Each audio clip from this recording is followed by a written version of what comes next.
جناب عادل یزدانی کا دوسرا مجموعہ کلام ہے۔ اس سے پیشتر آپ اپنے چاہنے والوں کو پس حرف جیسا اعلیٰ مجموعہ عنایت کر چکے ہیں، جسے علمی ادبی حلقوں میں خوب سراہا گیا۔ سر عرش دل کے جائزہ سے قبل ضروری ہے کہ عادل یزدانی کے فنی سفر پر کچھ گفتگو ہو جائے۔ آپ زمانہ طالب علمی سے ادبی رجحان کے حامل تھے۔ انشاء پردازی ابتدائی سے قابل تعریف تھی۔ اسکول کے زمانے سے شعر گوئی کی ابتدا ہو گئی اور وقت کے ساتھ ساتھ باقاعدہ ایک تسلسل پیدا ہوا۔ تکمیل تعلیم کے بعد شعبہ تعلیم سے وابستہ ہونا بھی شاید اسی مزاج کا نتیجہ تھا۔ بطور سبجیکٹ اسپیشلسٹ اردو زبان اب ان کا اوڑھنا بچھونا بن چکی تھی اور شعر گوئی گویا ان کی فطرت ثانیہ تھی۔ آگے چل کر جب انتظامی ذمہ داریوں یعنی بطور پرنسپل تعیناتی ہوئی تو شعر گوئی میں تسلسل بڑھتا چلا گیا، جس کا نتیجہ اب دوسرے شعری مجموعے کی شکل میں ہمارے ہاتھوں میں ہے۔ عادل یزدانی ایک سنجیدہ طبع شاعر ہیں، بلکہ میں اگر نسبتاً بہتر لفظ استعمال کروں تو وہ ہے بردبار۔ اسی انداز فکر کا اظہار آپ کی شاعری میں ہوتا ہے۔ انتخاب موضوع یعنی خیال شعر کا ذہن میں پیدا ہونا، پھر اس کے اظہار کے لیے پیرایا کا انتخاب۔ عادل یزدانی اس عمل میں بردباری کو ہاتھ سے جانے نہیں دیتے۔ عادل یزدانی ایک محنت کش شاعر ہیں۔ یہاں محنت کشی کا ذکر روزگار کے حوالے سے نہیں ہے، اگرچہ اس حوالے سے بھی آپ کی محنت کشی میں کوئی کسر باقی نہیں ہے، لیکن یہاں ہماری مراد ان کی شعر پر محنت ہے۔ عادل یزدانی شعوری طور پر شعر کی ساخت، مزاج اور بیان پر محنت کرنے کے نہ صرف خود عادی ہیں بلکہ اس رویہ کے علم بردار بھی ہیں۔ ہم یہ تو نہیں کہہ سکتے کہ اردو زبان زوال کا شکار ہے، لیکن شعر و ادب کی زبان کے طور پر اب یہ اس قدر پختہ نہیں نظر آتی جیسے اب سے کچھ دہائیاں قبل ہوا کرتے تھے۔ جدید علوم، انگریزی، سوشل میڈیا نے اس زبان کی خوبصورتی کو گہن لگا دیا ہے۔ ایسے میں عادل یزدانی جیسے شاعر تحفہ قدرت ہیں جو مضمون شعر سے بڑھ کر زبان شعر کو اہمیت دیتے ہیں۔ عادل یزدانی فنی طور پر ایک پختہ گو شاعر ہیں۔ زبان و بیان کے استعمال پر ایسی قدرت رکھتے ہیں کہ قاری تعریف کے بغیر نہیں رہ سکتا۔ شعر پر محنت کرنا آپ کا مزاج ہے۔ آپ زبان کے درست استعمال کے بارے میں نہ صرف خود محتاط ہیں بلکہ اپنے تلامذہ کو بھی اس پابندی کی ہدایت کرتے ہیں۔ آمد اور آورد شعر گوئی کی دنیا کے معروف الفاظ ہیں۔ راکم اپنے قارئین کے علمی شعور کو مد نظر رکھتے ہوئے ان دونوں الفاظ کے معنی کی وضاحت کرنے سے گریز کرتے ہوئے اس موضوع پر یہ کہنا مناسب سمجھتا ہے، اس موضوع پر صرف یہ کہنا مناسب سمجھتا ہے کہ عادل یزدانی آمد کے باعث تخلیق ہونے والے شعر کو بھی ایک دفعہ تنقیدی نظر سے ضرور دیکھ لیتے ہیں۔ غالب نے کہا تھا کہ آتے ہیں غیب سے یہ مضامین خیال میں۔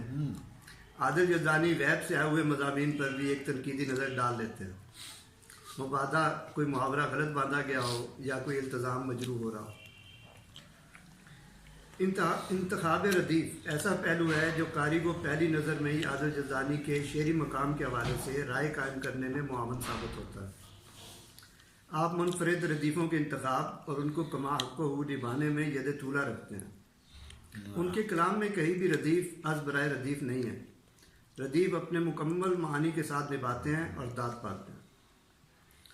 عادل یزدانی استاد شاعر کا درجہ رکھتے ہیں۔ کثیر تعداد میں احباب، جن میں صرف نوجوان ہی شامل نہیں ہیں، ان کے کمال فن سے فیض حاصل کرتے ہیں اور اپنے حلقوں میں داد پاتے ہیں۔ اگر میں عادل یزدانی جیسے کونا مشق اور مسلمہ استاد شاعر کے بارے میں کہوں کہ ان کے کلام میں محاورے ہوتے ہیں، اگر کہوں کہ تلازمہ کا خوب خیال رکھا جاتا ہے، اگر کہوں تشبیہ و استعارہ نہایت بر موقع برتے جاتے ہیں، اگر کہوں کہ روایت اور تاریخ کے معقول حوالے موجود ہوتے ہیں، اگر کہوں کہ معاشرے کے عمومی رویوں کا عکس پایا جاتا ہے، تو یہ دراصل راکم کی عجز بیانی ہوگی۔ آپ ایک ہمہ صفت شاعر ہیں، یہ کہہ کر ہی کسی حد تک حق ادا کیا جا سکتا۔ دیکھنے میں آتا ہے کہ بعض شعراء اپنے کلام کی لفاظی سے بیان کی خامیاں چھپاتے ہیں۔ بادی النظر میں کلام انتہائی باروب اور خیرہ کن، لیکن دوسری قرأت میں بازوق کاری معاملے کی تہہ تک پہنچ جاتا ہے۔ اس کے برعکس اعلیٰ کلام کی خوبی یہ ہوتی ہے کہ ہر دفعہ نیا گنجینہ معانی کھلتا چلا جاتا ہے۔ عادل یزدانی لفظوں کی چکا چوند سے گریز کرتے ہوئے اپنا مدعا بیان کرتے ہیں۔ سادہ اور سنجیدہ طرز بیان ان کا طرز امتیاز ہے، اور یہی بس ان کو دور حاضر کے مستند شعراء کی صف میں کھڑا کرتا ہے۔ تاہم بعض مقامات پر غیر مانوس ردیف اور غیر مروجہ موضوعات کے استعمال کے سبب قارئین کا ایک طبقہ بوریت بھی محسوس کرتا ہے۔ اگرچہ ہم شاعر کو کسی خاص رویے یا ڈکشن کا پابند نہیں کر سکتے، لیکن یہ توقع ضرور رکھ سکتے ہیں کہ شاعر اپنے حلقہ سامعین کے مزاج، سوچ اور اپروچ کو بھی خیال میں رکھے تو دائرۂ ابلاغ وسیع تر ہو سکتا ہے۔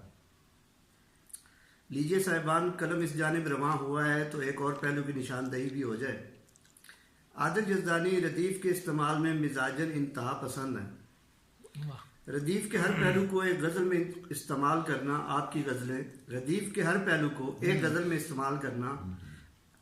کی غزل میں طوالت کا باعث بنتا ہے۔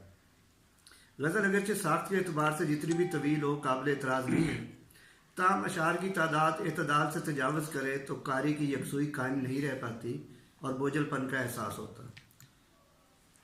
اس ضمن میں یہ ذکر بھی نامناسب نہ ہوگا کہ بعض اوقات شعر کی کرافٹ کے سبب، یعنی شعر کی فنی درستی پر اس قدر توجہ دی جاتی ہے کہ شعریت متاثر ہونے لگتی ہے، اور شعر میں جو غنائیت کا پہلو ہونا چاہیے وہ کہیں نظر نہیں آتا، اور یہ ایک خاص مزاج کے قاری کی توجہ کھو بیٹھتا ہے۔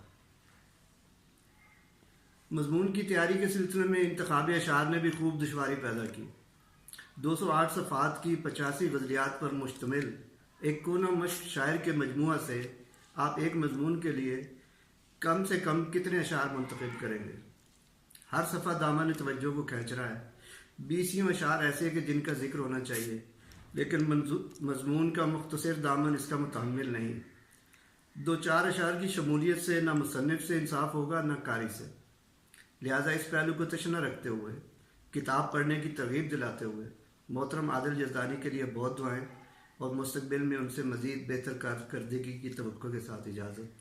اللہ ہم سب کامیاب ناصر ہوں۔ واہ واہ۔